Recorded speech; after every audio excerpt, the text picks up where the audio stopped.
Hello, Tom Lavecchia here with the latest edition of the New Theory podcast. There are guests and there are guests.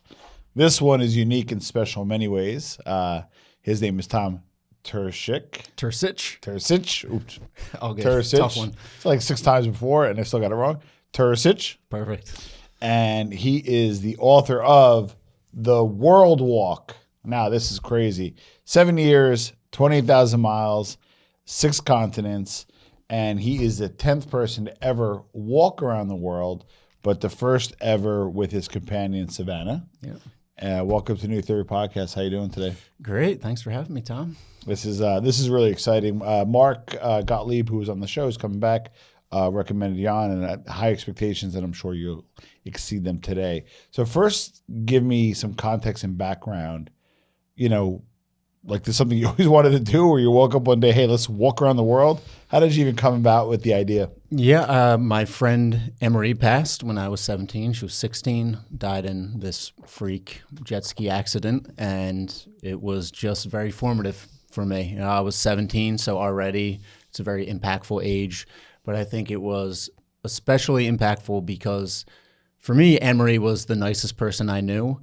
And I know that's a platitude. After someone dies, everyone always says that. But she really was. She was a vegetarian since she was a kid. And she was just incredibly kind. And she was smarter than I was. And so when she died, it was first off this close friend who died. But it was also so obvious that it was someone who was better than I was died. And so then I realized that, you know, I could die and my other friends could die and my family could die. And, you know, you think about death intellectually, but it wasn't until I had someone close to me die that I really understood it and felt how close it was. And so then I was sort of left in this fog of unsure of how to integrate that fact into life. And eventually someone played Dead Poet Society in class, well, maybe 3 months on, and I latched on to Carpe Diem, seize the day, and that became my everything for a while. I started doing everything. I joined the swim team. I was up at 5 a.m. swimming. I started doing the one-act play. I joined the one-act play just because my choir teacher said I should. I was cast as a tree without any lines, but I was there anyway. And then after that, I would just do everything with my friends, whatever, you know, pack my days as much as possible. But at a certain point, I realized, you know, I only have a limited amount of energy. I only have a limited amount of time in the day. So I have to decide on a direction. You can't just do everything. And so then I reflected on, okay, what are the things that you want? What do you value? Ultimately, I knew I wanted to travel and I wanted to understand the world and I wanted to be forced into adventure because at the time I was pretty timid and introverted. I wanted to grow out of that. And so then I was looking for ways to travel and, you know, down these rabbit holes of looking for ways to travel, I discovered Steve Newman and Carl Bushby, these 2 guys who had walked around the world. Carl Bushby was actually still walking around the world. And that just seemed to fulfill everything I wanted out of life. And also it was cheap and I didn't have any money. So it was, you know, one of the few viable options that I could accomplish. And so then it was 8 years of going to school and saving and planning and living at home and paying off loans until I was able to begin. Wait a second. Hey, I want to do this, right? And then you had a runway of 8 years to prepare?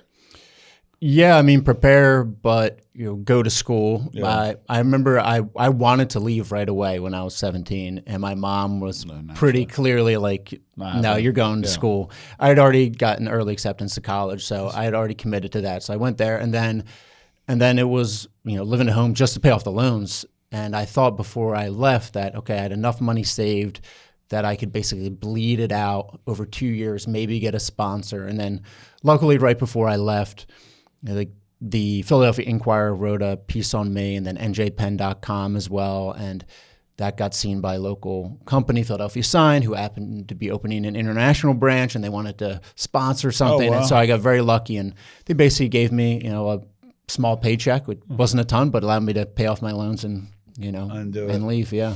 So you got to forgive me with the logistics. So like, you know, do you have X amount in an account and you walk around with an ATM? Because I'm assuming you don't want to walk around with that kind of money on your person. Like, how much clothes do you bring? You have dog food with Savannah. Like, walk us through that. Yeah, logistics. I pushed a cart, so I had a baby carriage with all my things in it. And the idea behind that is that if I was going to do this for 7 years, I thought initially it'd be 5 years, but ultimately 7 years. I don't want to be carrying a backpack, and I'm pretty tall, and I just knew that would just destroy my back over so many years. So and also all the other world walkers, except for maybe one, has done it with a cart. And so when you get into like the deserts of Peru and Chile, like I did, it was really the only way to cross it with enough water and food. And especially once I adopted Savannah, it was the only way to carry enough water for both of us and her dog food. So yeah, I pushed a cart, and the other logistics, it's pretty much just camping gear that I brought with me. So, sleeping bag, sleeping pad. Maybe I could be afforded a little bit heavier stuff, heavier quality stuff, because I wasn't carrying it on my back. So, inflatable sleeping pad. So, but for currency, you have like an ATM card, or you can put cash on you, or yeah. So most of the world, it's pretty easy if you just carry around a debit card to find an ATM. Yeah. Algeria was a cash economy, so that was difficult, where I think there was only 3 ATMs in the whole country that would accept the MasterCard debit card that I had. Wow. And so I would load up with cash. I actually ran out at one point, and also in Algeria, I had a police escort the entire time I was there, and they were making me stay in hotels at night. So I burned through my money really quick, the cash that I had withdrew. And a friend that I knew there called another friend, and he drove something like 6 hours just to give me he gave me like $200 in, Algerian dinar, just to get me through. And I tried to pay him back, and he just wouldn't let me. So yeah, that was some great hospitality there. But yeah, for the most part, except Algeria, Kyrgyzstan was a little difficult with the cash, but otherwise, and Uzbekistan, a little challenging as well. But for the most part, you just walk around with a debit card, and there's So you guys spent a lot of time in a lot of different places. Like, where did you poop? You figure it out. All right, so I just have a little fun. Yeah. So, all right, so I noticed, like in the pictures and stuff, one thing that stood out to me, you had some nice, Havana cigars. Where was the cigar photo taken? That's in Bogota. So my friend came and visited me for that would have been my 27th birthday. And so he flew down, and we spent maybe like 10 days in Bogota together. That was great. Oh, that's fun. Yeah. Oh, so the cool thing is you didn't just walk through. You hung out in certain places. Yeah, if I knew someone there. So in Bogota, I had a fraternity brother, Tim, and his wife, Ellen, were both international teaching there. So I stayed with them for a month. And then Fitz came and visited me. And then I had another friend in Lima, Peru. So I stayed there for a month. I had cousins in Uruguay, stayed there for a month. Then family in Ireland, in London, in Croatia. So there's places where if I knew someone and I had a place to stay, then I could really dig into it and enjoy it. And being a Jersey guy, so I see the map though. Now it started in Haddon Township? Yeah. And you walked literally across the United States? So that's the end. So I walked south the first year. So the first year I walked down to Mexico, then through Central America. Hold on, before you even get there. You walk down the Jersey Turnpike? Like, what do you walk? No, not down the Jersey Turnpike. It's actually illegal. You wouldn't be able to. I was going to say, where do you walk? So you kind of state roads, I guess. Kind of. I mean, try and find as small a road as possible, but that's still pretty direct. You have a GPS, I guess? Yeah, I mean, GPS works anywhere in the world. Yeah. So as with a cell phone, I think I was probably the first person to do it really with internet. Yeah. And all the other world walkers before me didn't have internet. So I don't know. It's amazing. But yeah, now you can download a map. How do you charge your phone? When you get to a restaurant or stay at a hotel and you charge up, I would have. All right, you gotta forgive me because you're in the logistics. Yeah, I go to the micro because it fascinates me. I gotta go to the micro first. And Savannah started with you on the journey, correct? No, I adopted Savannah in Austin, Texas. After Get out of here. 4 months of walking, camping in strange places, and realizing how nice it would be to have a dog that could listen while I slept. So I would sleep a lot better. That's amazing. So I want to hear about Savannah in a minute. So like that, and also, did you do like a 20-mile march? Like, hey, I'm going to do X amount per day, or were you more external? Like, hey, I'm going to do more today because it's nicer, and then maybe kind of do less when it's cold. How do the external factors come into play? I would try and aim for at least 21 miles a day. It took me about 3 months, I would say, maybe like a month really to get up to it physically, but really probably 3 months until I was doing it consistently and not feeling sore. Yeah. So I would try and do 21 miles, which is about 6-7 hours of walking. Yeah. And then externally, depending, say like in Costa Rica, for example, it was insanely hot and 100 degrees, 100% humidity, no breeze. I had to wake up at, say, 4 a.m, and I would wake up sweating, pack the tent, and then I would walk until 10. And then after 10, it was just too hot to walk. And so then I would wait for maybe 6 hours, maybe 7 hours, and say walking from 5 to 6:30, whatever, do whatever I could. I'd always stop at night because generally I was walking roads, not always, sometimes smaller paths or dirt roads or bike trails, but for the most part roads. And I didn't want to be out on the road at night, and then also it's just like end the day. But it depended. So also then in the deserts of Peru, I would go through some of these stretches where it was, I think the longest stretch I did, let's see, how long would that have been? That would have been probably like 120 miles in between towns. Wow. And so like the first day I walked 36 miles, which was a lot. But when you do the 36 miles, you feel it the next day. But I had to do it to get to town. Yeah. So generally I would try and do like cap it at 24. If I walked a little over that to find a good place to sleep, that's all right. But I tried to stop somewhere between like 21, 24. Now, did you have a game plan in terms of like, okay, I need to do this many miles, I'm going to stay at this hotel, I'm going to go at this, stop and shop, I'm going to, Savannah and I got to go to this dog park. Did you kind of have this mapped out, or you just had the line mapped out, but like you didn't know what was what? Basically, it was each year I knew the end point. So the first year it was Panama City, and then it was just, okay, how do I get down there? And it's a lot of trial and error of figuring out what works in each country. It depends on the population density, depends on how big the cities are, what the sprawl is, how late people stay out at night, what the roads are like, how many cars do people have. So there's a lot of different factors, and just trying to find. I got very good at it by the end by finding these very peaceful roads to walk. But in the beginning, the Central America, it's pretty densely populated. There's not. Like America, there's a ton of roads, but there's also a ton of cars. In Central America, there's less roads, and it was pretty stressful walking. I didn't know what I was doing as well back then, so it was stressful because of that too. I'm walking abroad for the first time. Yeah. Everything is coming at me. So it's a lot of little trial and error as you go, but I always knew the end point, and so that was just like afforded me flexibility in the day-to-day, and luckily it's slow enough that you can kind of figure it out. What sneakers did you wear? Brooks Cascadia. It took me a while. It took me maybe a year. I tried a lot of different shoes. In Costa Rica, I lost so many I lost so many toenails, got so many blisters.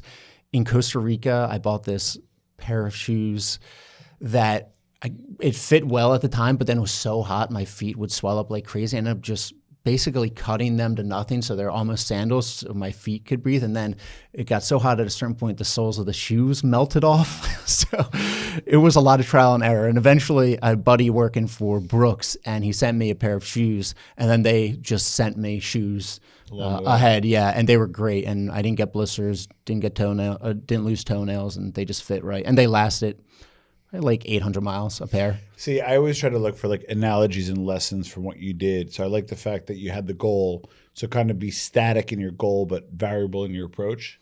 Mm-hmm. There's a lot to unpack, but I want to, again, logistics, and then we'll unpack a little more. So you met beautiful Savannah in Austin. Yep. So give us your meeting with Savannah. Yeah, so like I said, it was about 4 months walking on my own, wishing I could sleep better, have a dog that could listen. And I stopped in Austin because I had a cousin and her husband were living there. I was like, all right, I had just walked basically 4 months straight. In the first year, I almost never stopped. This was my only stop. And then in Guatemala, I stopped for 2 weeks as well, 3 weeks. So I stopped in Austin. I thought, all right, I'm going to stay here for a week, relax. I've been thinking about getting a dog. I'm going to go to this adoption center. On the first day, I go to this adoption center, just kind of play with the idea. And I spend maybe 2 hours there, seeing these different dogs, bringing them out, not really connecting with any of them. And I'm about to leave. I think I take one more lap. And as I'm taking this lap, last lap, they bring out Savannah and her sister, who are just puppies, only 3 months old at the time. They had been found on the side of the highway and then brought to a kill shelter. And then Austin Pets Alive grabbed them from the kill shelter. Wow. And I'm thinking, it would be nice to have a puppy in a certain way because you can mold it and it would only know a life on the road. But then I'm also thinking it's insane to just get a puppy and then have to do that. So, all right, I'm just going to give it a night to think on it. And there's this other woman there who I think she would just go to the shelter just as something to do every day. Oh. And as I'm leaving, she says, if you leave, they're going to be gone. They're not going to last. And puppies are always gone right away. And so she kind of thankfully forced my hand. And so I pulled the trigger and I adopted, her name was Lulu at the time. I adopted Lulu right there. And as I was writing her, signing her contract to adopt her, her sister was being adopted too. So they were there for maybe 15 minutes total time. So I got very lucky.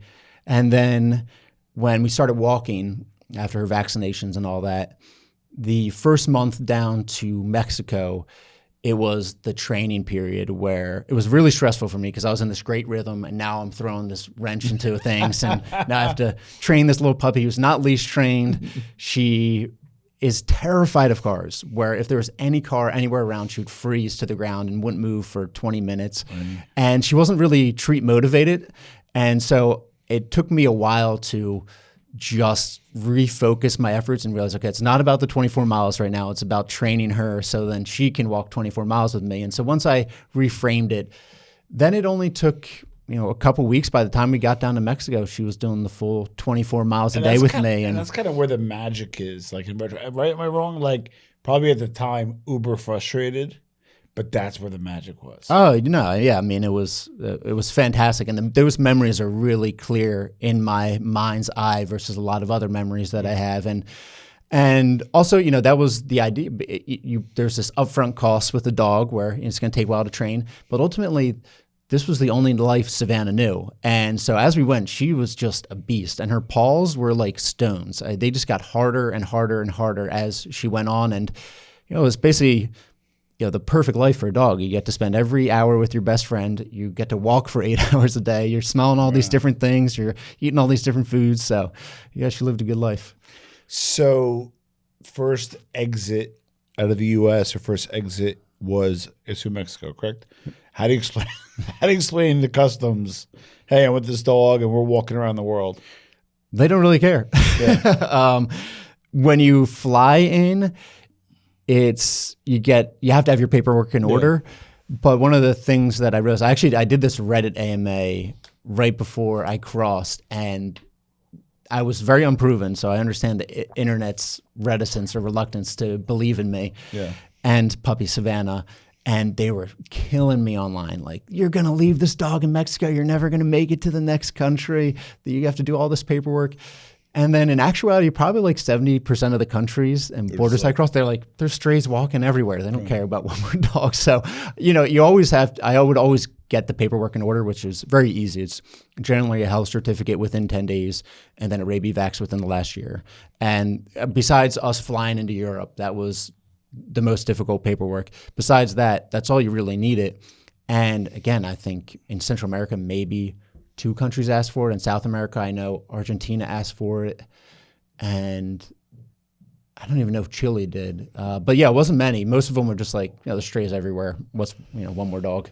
And then you kind of walked, Central America was next. Was it dangerous, Central America? I mean, statistically, it's probably the most dangerous region in the world. But, I had some pretty intense encounters there. I was held up at knife point in Panama City. But for the most part, a lot of very kind people, helpful people just going about their day. And I think that the thing about it, even when I was in El Salvador at the time, in hindsight, I was there during its most dangerous month, during the most dangerous year of its recent history. But even then, they say, I don't remember where I read this, but it was basically like the average medieval city in murder rate, basically. So even then, which it is very dangerous, but relative to history, pretty safe. What happened in Panama City? So it was my last day of walking, and I just crossed the Bridge of the Americas, which goes over the Panama Canal, and I passed through this area, which even first, so again, in the beginning, I really had no gauge of what was safe and what wasn't. I just was not very worldly. And so when I go through these Central American cities, I would just get amped with adrenaline. And I remember thinking that I was using 100% of my brain. And I would get to the other side, and I would lay down for an hour in a field or something just to decompress. It was so intense. And so I get into Panama City. I'm going through this neighborhood that even for these Central American cities are really stressing me out, I know is not a good neighborhood for these cities that are already very stressful for me. And so I burn through there, and I have an Airbnb waiting for me 9 miles up ahead. And this is my last day. My endpoint's Panama City. I'm going to get Savannah's paperwork. And then on Monday, we're going to fly to Bogota and start South America. And I think I get through this, stressful area, and I come to a little bodega. It's been hours. I haven't eaten. And so I stop. I get some food. I'm sitting out there texting my dad happy birthday. And then I feel something cold on my neck. Oh, no. And I look up, and there's a guy, very gnarly looking dude. And he basically works me into the shop.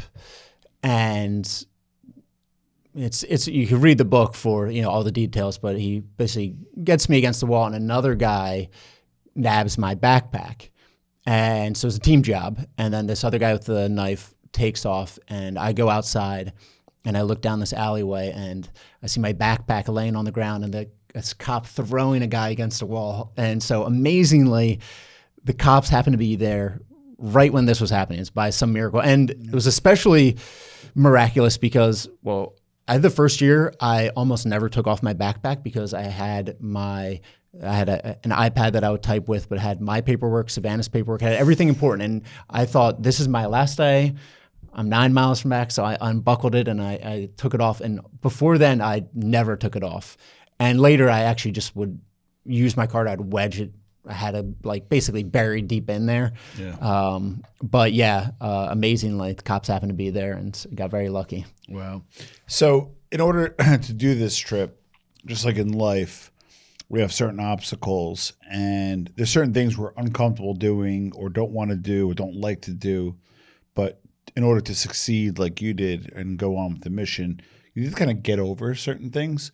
What were some of the things that you went in, whether it be fear or phobias or whatever that was, that you had to overcome in order to make this trip successful? I think what was to my advantage initially was that it took me 8 years before I even began. So by the time I began, I was so on fire with the idea that I was living my dream that I wasn't going to be stopped for anything. And even Central America, which was, I would say, just the most stressful section because it was so new to me and it required so much adaptation on my part. Even that was just very exciting as well. But there's a lot. I mean, there's a lot of things you got to get over. I mean, this is one of the main things I would say, which wears on you after years of being on your own, is just being away from everyone. Being away from your friends, from your family, from your grandparents, being away from a community. And by traveling the way I did, traveling in general, you meet a lot of great people and you have incredibly serendipitous, beautiful moments, but you lose those deeper connections to a place and to the people who matter to you. And so initially, maybe for the first 2 years, maybe even beyond that, that wasn't really that much of a burden. But as it went on, it really started to weigh on me. And I think as the adventure became more mundane, like I said, that first year, insanely stressful. Second year, I'm basically through the desert and the Andes and very remote places. And then I'm in Europe. And as it went on, I came to become so confident in my abilities to navigate whatever place I was in. And then I started realizing that each place is pretty much the same and it's only the surface level stuff that changes. Then it started becoming more mundane, and then I was getting bored, and then I'm like, man, it'd be really nice to have a drink with my friends right now and dig into something, and you just can't. So I would say that's one of the things that over time is one of the biggest things you have to bear. And then where did you land in Europe? I landed initially, I walked Iceland while Savannah was waiting for her paperwork to get into Europe. And then I walked Ireland, Northern Ireland, Scotland, and I actually fell very sick from a bacteria infection that I had contracted in South America. I had to stop for a bit. Oh, no. When I picked up again, it was Denmark, down to Spain, and then across Morocco, Algeria, Tunisia, up Italy, and then over to Turkey. You literally did all of Italy. Yeah, pretty much. Yeah, it was great. What was your favorite place in Italy? There's a lot of great places. I mean, Sicily was really fantastic. That was my first introduction into Italy, and so Palermo I loved. And I had just walked North Africa, where I had a police escort in every country, and I had it for 7 days to end. Tunisia, I only walked from Westies, pretty small, but I had a police escort the entire time, not by choice, and that was just really exhausting. In Algeria, I had one for 45 days. And so when I got to Palermo, I think there's a combination of like, man, this is such a beautiful place. There's so much history. The food is great. And also I can just relax without people watching me all the time. So yeah. I think it's a combination of that. Considering you walked so much, I'm assuming you probably needed like a 4,000 calorie diet a day, I would have guessed. Yeah, it was about 5,000, yeah. And then like, what do you lard? Like, what do you eat? You just eat as much as you can. What I would do a lot of times was eat. Basically, I would have a lot of dry goods, eat a lot of peanut butter jellies, granola, all that stuff, and then supplement that with restaurants. Eat as much as I could when I got to a restaurant, and then on top of that, I would drink when I could like a liter of milk at the end of the day or whenever I could, and that's maybe 1,600 calories, something like that. Did the experiences differ from country to country, or were people like welcoming of your journey when they kind of understood what you were doing? Yeah, people were welcoming out across the board for sure. And I would say what changes are ultimately system level things and then historical things. And everything else is pretty surface level. The dress changes, the religion changes, the language changes, the currency changes, and all that stuff doesn't actually really matter that much. It seems to, and it gives a place a different feeling. But in reality, what matters more are the politicians self-serving or are they not self-serving? How well developed is the infrastructure? What is the geography around there? And then also what is the cultural, historical significance of the place? Has it been conquered a bunch of times? Has it lived in peace for a bunch of times? Does it have a neighbor like little Georgia is basically a third of its country is occupied by Russia? Does it have aggressive neighbors, or is it like the U.S. where it has two neighbors and two massive oceans? So it's the bigger things, I would say. And then people pretty much across the board, very good, very good. Was there any countries or law enforcement or anybody across your journey who just thought you're like full of crap and you're like either crazy or a drug runner or something's going on? And I had an encounter in Turkey, but this is kind of my own fault because I was going over a very remote mountain range near Syria where I didn't have any internet and they thought I was doing something malicious or thought I was a terrorist or something. Why are you up here in these mountains? So that took a while to explain. And then I would also say in Algeria, I think I had this police escort for some days. And this is probably one of my favorite stories in the book is this little section in Algeria where I'm walking across their country. And that's a great privilege. And I have an American passport and I have American dollars backing me. And it took until I had this encounter with this young police officer who was pretty grating and was really pressing kind of himself onto me. And for me, it's like that was pretty late in. I was kind of over having people with me all the time. But he was nice enough and I'm just like kind of putting up with him at that point. And then my ex-boss called, who is Algerian, lives in Philly, and we were talking, and this young police officer is in front of me, and Amar, my boss, talks to him, and then I get back on the phone with Amar, and he's like, Tom, like, you have to understand what you're doing is really hard for them to imagine, because they're working 6 days a week. Yeah. Their passport only gets them into 5 other countries. And so, this thing that you're doing is insane. And so that was a real eye-opener. Yeah, eye-opener, and just a reminder that what you're doing is wild. I remember also having, this is not like a direct answer to your question, but I remember having this kind of out-of-body experience when I was walking down in Peru. Peru or Chile, I don't know where it was, but it was in Chile. And there's this little remote desert town, nothing happening, and there's a market out front, a fruit, veggie market kind of thing, and there's maybe 10 people just standing out there talking. And then I'm walking by with a baby carriage and a dog, this gangly white guy with sunscreen on. I'm like, I must look so insane. And because they're all watching me go by, and I was like, this must be the most insane thing, this guy coming out of the desert with a baby carriage and a dog. So I'm sure it was, for a lot of people, it was a very jarring experience. So it looks like you had, the endpoints planned and a lot of stuff planned, which obviously helped you out.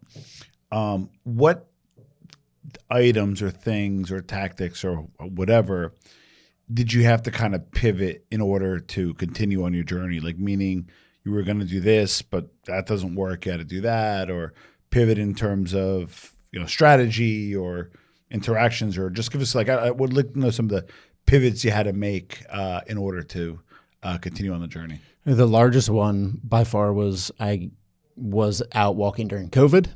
And so I got stuck in Azerbaijan and Baku for 5 months, and all the countries around it closed. And my original route was due to take me up through Central Asia, all the way to Ulaanbaatar, Mongolia. That was the end point. And then I was going to walk the coast of Australia and then back across the US. But I got into Azerbaijan, all the countries closed around it.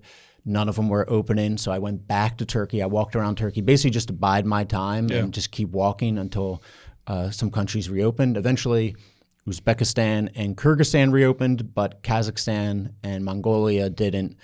And those are also, they're so far north, Kazakhstan and Mongolia, that there's a really small window to walk them.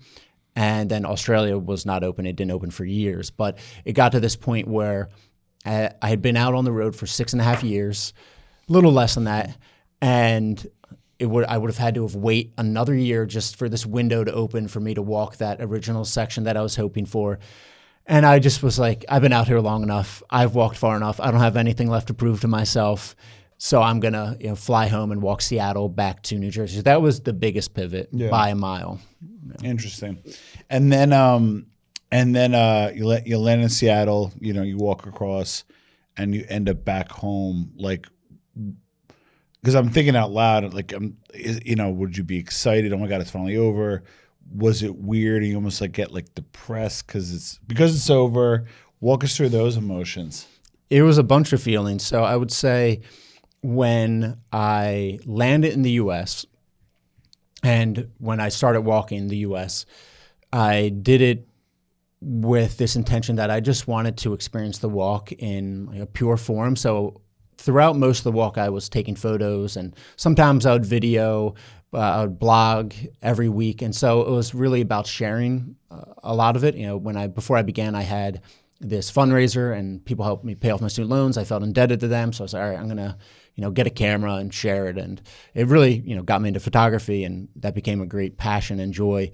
But when I was walking across the US, I was like, I'm not going to do that. And I only posted maybe once a week, maybe less than that, something like that, because I really just wanted to experience walking. And when I was doing that, it was also a lot of looking back. It was amazed at how far I'd come, and I had all these memories to rest my head on and to keep me entertained throughout the day, at night. But also it was this long, kind of drawn out grieving process where this dream that I had been so attached to for so long and that had guided me through life was coming to an end. And so I think it was a really smart thing in retrospect that I did walk across the U.S. and that I didn't just fly from Kyrgyzstan and that was the end, because it allowed me to process things. But then even still, when the walk was over, when I crossed that finish line, and I say it in the book, it wasn't excitement, it wasn't this overwhelming emotion, it was just relief. It was like, man, I've tied myself to this idea and it's finally done. And walking around the world is beautiful and it gives you an incredible life. And you have so many experiences packed in there where I'll say 7 years felt like 20, because every day was just so packed with newness and richness. But it's also really demanding, and it demands a lot of you, and it's exhausting, and you're out in the rain and you're in the sun and you're going through the snow and you're looking for a place to sleep each night. So it takes a lot out of you. And so when I was finally done, it was just relief. And then it was about 3 months of cloud nine where it's over. I'm back with my friends and family. I probably smoked a cigar every day for 2 months. It was like disgusting. That part I like. Yeah, it was great. And so I was on cloud nine. And then I had this thought where I was walking Savannah, we're going to the park, that it keeps going. That was the thought I had, where life keeps going even if you don't have this incredibly focused purpose. And it was the first time in 16 years that I didn't have it. And it was really mind-boggling and jarring for me to have this realization that life's going to go on, but maybe it will never be as meaningful as the past years were. And then I moved out to Seattle to be with my now fiance, who I met at the end of the walk. And I fell into the only depression I've ever fallen into.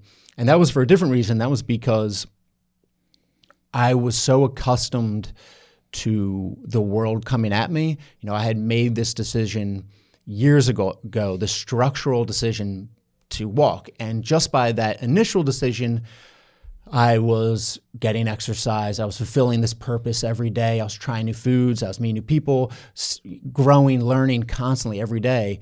And then all of a sudden I was in Seattle and the world wasn't coming at me anymore. And I was going like, why are my days so empty? What's happening? And I had to relearn how to make these smaller decisions to go out in the world and to do something. Yeah. And it was like that muscle had atrophied. And so it took a while to build that back up and, just adapt to, the life that most people live. Any regrets? I would say the only regret I have is that, Savannah died. She passed this past summer of kidney failure, and probably it was Lyme nephritis. You can't be certain, but odds are it was. And there were sections of the walk where I had to use like off-brand whatever tick medication they had. I remember in South Peru getting this tick medication and just knowing it wasn't working because I was still finding ticks on her. And so I would say the only regret I had is that I should have just I would have had to go way out of the way, or not even way out of the way, but I should have had someone ship. I don't even know if you could do that for some of the countries because it's, regulated, but I should have had Bravecto or something really high quality for Savannah all the time. And it just wasn't always possible in some of these countries. And, maybe would have given me, an extra 3 extra years with her. But, I got sick during the walk. Savannah got sick during the walk. And it is also, I have that regret, but I don't feel regretful over, the life that Savannah lived, because I think it embodies basically my whole philosophy and why I did the walk is that death is a guarantee, and it doesn't really matter if you're dying at 7, 17, or 70. In the end, everything gets wiped, the slate's clean, it's all over. It's what you're doing right now. And I knew when I was starting this walk around the world that, there's a chance that I get murdered somewhere or I get kidnapped or something goes wrong. And I had this bacteria infection. I was down to 122 pounds. I was probably a couple months from dying, and at peace with it because I thought, okay, at least I had lived the life I wanted to live. At least I'd tried. And so, even though I lost Savannah when she was 9, I would have loved for her to live to 13. I miss her every day. She lived, an incredible life. Yeah. And I think a much better life than, most dogs. And then what do you say to the person watching who's about to embark on a new life experience. Maybe they're not walking throughout the world, but they're moving out to a different city for a job, maybe just got engaged and planning their wedding. Like what people that are watching, hey, this new journey is coming up. What advice do you have to some of those people who are embarking on some of these new journeys? Yeah, I'd say two things. I would say the first is just that you're way more adaptable than you realize. And it's not always obvious how adaptable you are, but you're intelligent, you'll learn. And the more stressful situations that you put yourself into are going to help you grow more. Yeah. And that's when it'll reveal that, oh no, you are very capable. So I would say trust yourself in that way. And then I would also say be reckless in a certain way, where, not reckless in the sense of, dismissing your friends and family, or, going rock climbing on some expert mountain, even though you've never rock climbed before. I mean, be reckless in your willingness to begin, in your willingness to try, and in your willingness to fail, because you are adaptable, and life's already a failure in a certain way. It's already over. So you may as well, fail in the direction that'll bring you the most satisfaction. Wow, that's amazing. What was the reception when you got back? Was it like media galore? Was it the opposite? You were sitting like, hey, I'm here, and nobody showed up. What was the reception? Friends, family, media, etc. Yeah, it was huge. It was a big deal. It was on The Guardian, CNN, Good Morning America, Today Show. It was huge. It was a lot of places. Part of the reason probably why I helped get a book deal, and also kind of kickstarted my speaking career, which is, now I do motivational speaking for companies, sales teams, yearly kickoffs, those kind of things. And as the walk was ending, I got invited to Pinterest to give a talk. And so then I was kind of forced to think about, what are these things that, I can say that will help other people, live a life that is meaningful to them. And so that was very clarifying doing that. And then I did the talk and I found, I actually like this. And I have things to say. Whereas before it would have felt like very fraudulent to get up there. Yeah. Whereas now it felt, I did this unique experience. I have things that I think can help. So it started that. So it was kind of a frenzy for a while. It was probably 3 months just nonstop. I love this because John, Jane, this guy walked around the world with his dog. You can't hit your quarterly sales number. Let's go. Which brings us kind of in the podcast, we do like to discuss the business aspect of things. How are you, and you brought up the fact of being genuine. So you checked all the boxes of, know, like, and trust. How are you, monetizing this? Is it speaking? Is it you building a brand? Give us kind of how that is. And what are some of the business challenges you're facing, and how did this journey help you face them? Yeah, I would say, the way I pay the bills is the speaking. Yeah. The book, I won't see any money for that for another 6 months. So do a whole nother show on that. Who knows what that's going to make me? I have no idea. We should do a podcast, What's Behind the Curtain with publishers, because I got to know. Someone's got to reveal behind the curtain what's going on. But so who knows with the book? That was more just to satisfy, the urge to get out there. But it's speaking. And I would say one of the challenges is that I would say this real aversion. I've always had this real aversion to corporate America and also just BS.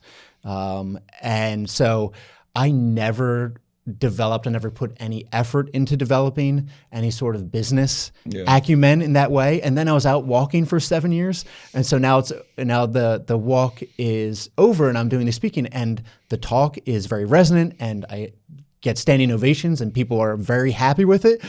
But I don't know how to grow the business side. And I'm very fortunate I have an agent. Yeah. And so I can kind of outsource that.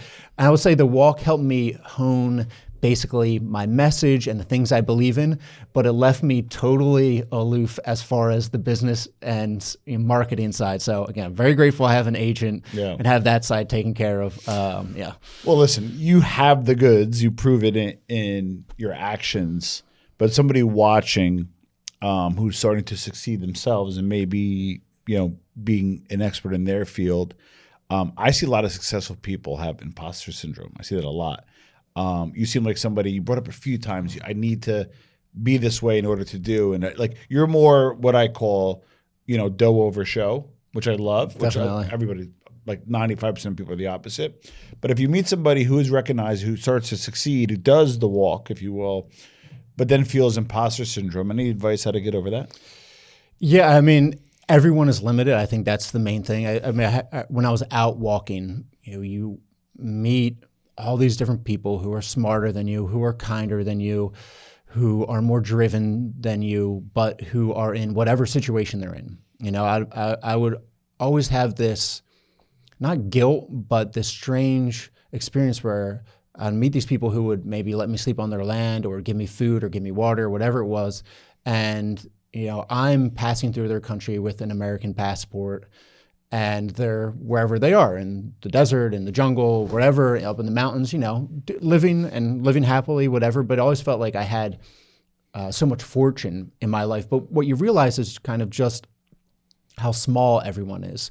And also when you're walking, it's this long meditation. And so you also realize that so much of your life is out of your control. And we have the illusion, and I think it's an important illusion to hold on to, that we can control our own destiny, and to a certain extent, but the larger things in life are just determined by these really big forces, and everyone is flawed, and everyone has limitations. And I think if you are genuine in what you're striving after, if you're not trying to con anyone, if you are not trying to take advantage of anyone, if you have real values that are aligning with whatever your goal is, then the process is the process. And it's going to be painful at times, but you just have to go through it. And also, I think, just accept the journey. I think people, in the sense of how small they are, today I think people, this part of the imposter syndrome maybe, is that you think you should be somewhere much quicker than you are. And life is big and things take time, and you can only do so much work each day. So I think a lot of it is just relaxing into your humanity. Well, we're going to conclude, but before we do, one last question. If you had to boil down one or two pieces of advice, anybody watching this, what would it be? I think possibly the most valuable thing that you could do in life, and that will give you an advantage over 99.9% of the world, is to have a really clearly defined goal. I call it a flag because that's how I envisioned it, the World Walk. I would imagine it as this mountain in the distance with this flag. And so when I was going through these 8 years of saving and planning and living at home, I had a friend say, hey, my family and I are going to the Dominican. You want to come? I weighed that against, this is going to cost $2,300, whatever it is, and it's taking me away from my flag. So I think if you can set a flag that is really clear in your mind's eye, just having that bit of vision and direction will clarify your life and help you make better decisions that are more aligned with what you want in life, and help you become more resilient as well, because you gain assurance in the direction that you're moving towards. And life is big, like I said, and having direction is a rare thing. So if you can set that flag, I think you'll be well ahead of a lot of people. Love it. I'm going to put the links below, but people in the audio portion, how can people find you? The World Walk, basically across everything on Instagram, and then my name, tomturcich.com, is the website. So yeah, it's all there. You search the World Walk, I'll pop up. Love it. This was a good one. Julian, what do you think? Awesome. All right, thanks for being on the show. Yeah, pleasure.